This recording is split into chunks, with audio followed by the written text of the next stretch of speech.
Егер қазақтар болмағанда біз білетін Англия мемлекеті құрылмаған болар еді. Бүгінгі видеода мен сіздерге ежелгі қазақтардың Англияның құрылуына қалайша себеп болғандығы жайында айтатын боламын. Көптеген қызықты тарихи мәліметтерді мен видео астында қалдырған телеграм каналыма өтіп көре аласыздар. Бұл жайтты түсіну үшін сіздер 4 ғасырдағы адамдардың жағдайын елестетіп көрулеріңіз керек. Сіз герман халықтарының арасындағы қарапайым егінші болып күн көріп жүрген адамсыз. Бұл кәсіп сізге атаңыздан, әкеңізден қалған мұра. Сол арқылы сіз өзіңізді және отбасыңызды асырап жүрсіз. Кенеттен көкжиектен үлкен жылдамдықпен шауып келе жатқан мыңдаған адамдарды көзіңіз шалып қалды. Сіздің заманда тайпалық соғыс болып тұрса да, сіздің түсінікте ешкім бұндай жаппай жылқы үстінде әскер жасақтап келуі мүмкін емес еді. Бұл басқыншылар Қазақстан аумағынан шыққан көшпенді ғұндар еді. Ғұндар өте жылдам әрі қатыгез әрекет етті. Олар қарсыласқандарды тегіс қырып салды, ал тұтқынға түскендердің жағдайы тез шешілді.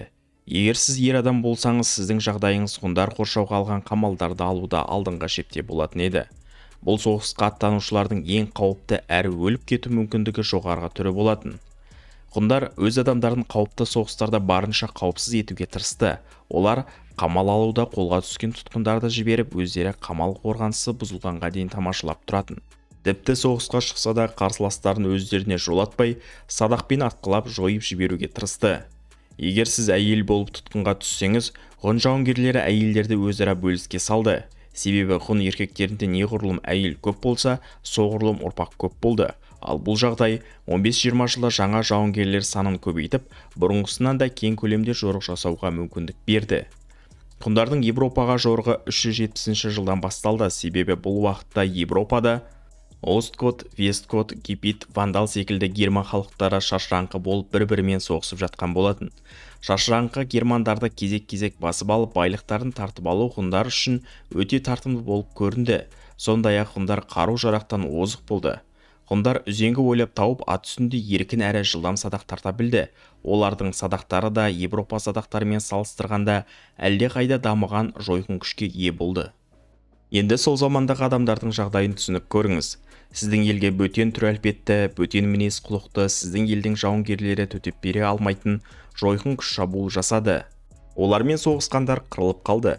Тұтқынға түскен ер адамдар машақаты көп азапты соғыстарға тірі қалқан ретінде тартылды. Ал әйелдер жаппай гаремге түсіп зорлық көрді. Әлбетте өз қыздары, әпке қарындастары, аналары мен әйелдері жат жерліктерге қор болмауы үшін және өз бас амандығы үшін көптеген герман халықтары отандарын тастап Рим империясына мигрант болып қаша жөнелді. Бұл оқиға тарихта халықтардың ұлы қоныс аударуы деген атпен белгілі болды. Ғұндардан қашқан герман тайпаларының арасында англ, сакс және ют деген тайпалар да болды. Аталған тайпалар Британияға өтіп байырғы британ халықтарымен соғыса отырып, айтарлықтай аумақты басып алды.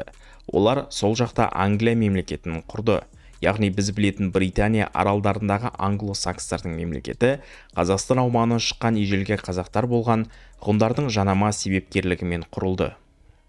Видео ұнаса, мен төменде қалдырған телеграм каналдан басқа да маңызды тарихи мәліметтерді тамашалай аласыздар.